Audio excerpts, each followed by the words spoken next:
Hello everyone, I am Neelam Dahiya. Welcome to my channel. आज के video में हम करने वाले हैं क्लास 10 की एक्सरसाइज 1.3 का question number 3। Prove that the following are irrationals and we are given here 3 numbers. इनको भी हम बिल्कुल क्वेश्चन 2 की तरह ही सॉल्व करने वाले हैं। कॉन्ट्राडिक्शन की हेल्प से हमें जो प्रूव करना है उसका कॉन्ट्ररी स्टेटमेंट हम एज्यूम करके चलेंगे and then we will proceed. So first number here is 1/√2। हमें इरेशनल प्रूव करना है, तो let this number be a rational. So let 1/√2 be a rational number, and if it is a rational number let it be such that 1/√2 is a by b. A by b means p by q form, and where a and b are co-primes. A and b are co-primes as we did in question 2, and the denominator that is b again here not equal to 0. अब यहाँ हमें पता है कि √2 एक irrational number है, लेकिन जो नंबर हमें दिया है वो है 1/√2, यानी कि अब हमें √2 न्यूमरेटर में लेके आना है। उसके लिए we will take reciprocal. So here taking reciprocal. अब रेसिप्रोकल लेंगे तो यहाँ पे तो √2 आ जाएगा और यहाँ पे b/a हो जाएगा। ओके, अब यहाँ से देखिए a एंड b हमने को प्राइम्स लिए हैं। को प्राइम्स है तो मीन्स ये इंटीजर्स हैं। अब सो यहाँ पर b एक इंटीजर है, a भी एक इंटीजर है, and here a also not equal to 0। यहाँ से देखिए a 0 नहीं हो सकता है। क्यों नहीं हो सकता? अगर 0 ले लिया यहाँ पे तो ये पूरी राइट हैंड साइड यहाँ 0 हो जाएगी, एंड 1/√2 की वैल्यू 0 के इक्वल तो हो ही नहीं सकती है। तो यहाँ पर a भी नॉन ज़ीरो है। So we can write here that as a and b are integers and a also not equal to 0, therefore b/a is a rational number. Okay, and if right hand side rational है तो obviously फिर left hand side भी rational होगी। That means this implies √2 is also a rational number. ठीक है, अब यहाँ से हमें √2 एक रैशनल नंबर मिल रहा है, लेकिन फैक्ट तो ये है कि √2 तो एक इरेशनल नंबर है। दैट मीन्स हमने जो ये स्टेटमेंट डिराइव की है यहाँ पर कि √2 रैशनल है, ये इस फैक्ट को कॉन्ट्राडिक्ट करता है कि √2 एक इरेशनल है। तो that same thing we will write here, that this contradicts the fact. And क्या है वो फैक्ट? That √2 is irrational. ठीक है, और कभी भी एक इरेशनल नंबर रैशनल के इक्वल तो यहाँ पे हो ही नहीं सकता है। दैट मीन्स अब √2 तो एक फैक्ट है, इसको हम नहीं चेंज कर सकते, ये तो इरेशनल ही रहेगा। हमने जो एज्यूम किया है इसका मतलब वो कहीं ना कहीं रॉन्ग है। तो दैट मीन्स जो हमारी एजम्पशन है वो ही रॉन्ग है। हमने यहाँ पूरा a/b को रैशनल एज्यूम किया था, तो ही तो हमें b/a भी रैशनल मिला, तो यानी कि हमारी एजम्पशन ही रॉन्ग है।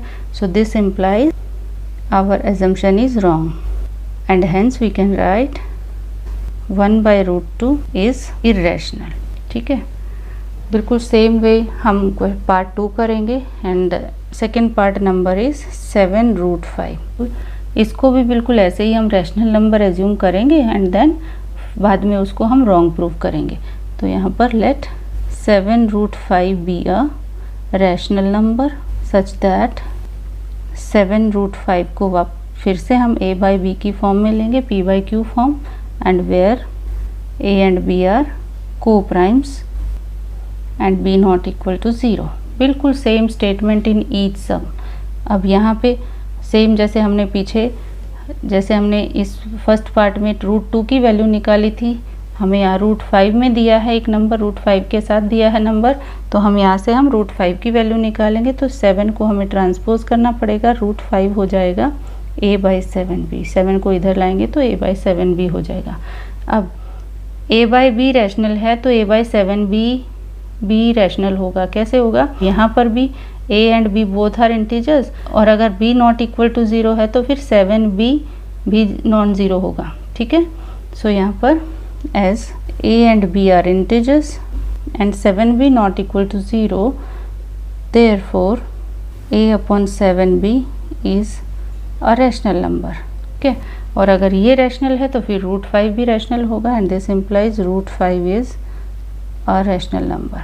बट √5 तो इरेशनल है, हमें पता है √5 इरेशनल है, प्रूव किया है हमने फर्स्ट क्वेश्चन में। तो अगेन हम स्टेटमेंट लिख सकते हैं कि जो हमने ये डिराइव किया है, this contradicts the fact that √5 is irrational. और अगर ये कॉन्ट्राडिक्ट करती है तो दैट मीन्स हमारी जो अजम्पशन है वही रॉन्ग है, and this implies our assumption is wrong and hence 7√5 is irrational. Same steps in all questions. Okay, so बिल्कुल एक बार इसको ध्यान से कर लो, फिर हर क्वेश्चन में सेम टाइप ऑफ स्टेप्स हैं। और अब थर्ड पार्ट के लिए भी हम बिल्कुल सेम वे में प्रोसीड करेंगे। So let's take the third part, and the third part is 6 plus √2. So again let us assume the same. Let 6 plus √2 be a rational number such that 6 plus √2 let it be a by b, and where a and b are co-prime and b not equal to 0. अब यहाँ पे हमें फिर से पता है कि √2 एक इरेशनल नंबर है, तो लेफ्ट हैंड साइड में हम √2 को रखने वाले और बाकी सारी टर्म्स को ट्रांसपोज करेंगे। तो यहाँ पर तो एक ही टर्म है 6, तो इसी को ट्रांसपोज करेंगे। सो √2 हो जाएगा a by b minus 6. Take LCM बिल्कुल same as question 2, a numerator मिलेगा a minus 6b and this is the value for √2। Okay, √2 हमें मिला a minus 6b by b। अब a and b coprimes हैं, coprimes है तो ये integers हैं, a इंटीजर है, b इंटीजर है। अगर b इंटीजर है तो फिर -6 into b will also be an integer and b तो है integer. So here we can write as a and b are integers and b not equal to 0। ठीक है, p बाई q फॉर्म में integers हैं and denominator not equal to 0, therefore जो भी पूरी right hand side है वो एक रैशनल नंबर है। देयरफॉर हम लिख सकते हैं कि ये -6b by b is a rational number. And अगर ये राइट हैंड साइड रैशनल है तो लेफ्ट हैंड साइड भी रैशनल होगी and this implies √2 is also a rational number. अब यहाँ से हमने बिल्कुल सेम जैसे प्रीवियसली किया है वैसे ही √2 रैशनल नंबर हमने यहाँ से डिराइव कर लिया। बट दिस मीन्स ये स्टेटमेंट जो हमने डिराइव की है वो, but this contradicts the fact that √2 is irrational and this implies our assumption is wrong and hence 6 plus √2 is irrational. So ये सॉल्यूशन था इस क्वेश्चन का। पूरी एक्सरसाइज में एक जैसे स्टेप्स हैं, बिल्कुल एक जैसा फॉर्मेट है, कोई भी आपको मिस नहीं करना है। As I told earlier also कि आपको यहाँ पर ये ज़रूर मेंशन करना है कि a एंड b क्या है, एंड देन आपका ओनली क्वेश्चन के अकॉर्डिंग बीच का कैलकुलेटिव पार्ट चेंज हो जाएगा। जो बिगनिंग का स्टेटमेंट है और जो लास्ट का स्टेटमेंट्स है वो दोनों तो सेम ही रहने वाले हैं हर क्वेश्चन में। तो एक बार आप उसको अच्छे से लर्न कर लो and then you can apply for each question. So hope this is well understood. आने वाले वीडियो में नेक्स्ट एक्सरसाइज का इंट्रोडक्शन पार्ट लूँगी, जिसमें जो एक्सरसाइज में थ्योरम्स यूज़ होंगी उनका एक्सप्लेनेशन मैं करने वाली हूँ। So stay connected and video अगर पसंद आया है तो लाइक एंड शेयर कीजिए, बेल आइकन को प्रेस कर दीजिए ताकि आने वाले वीडियोस का नोटिफिकेशंस आपको मिलता रहे। एंड चैनल को अगर अभी तक सब्सक्राइब नहीं किया है तो please do it. Thank you.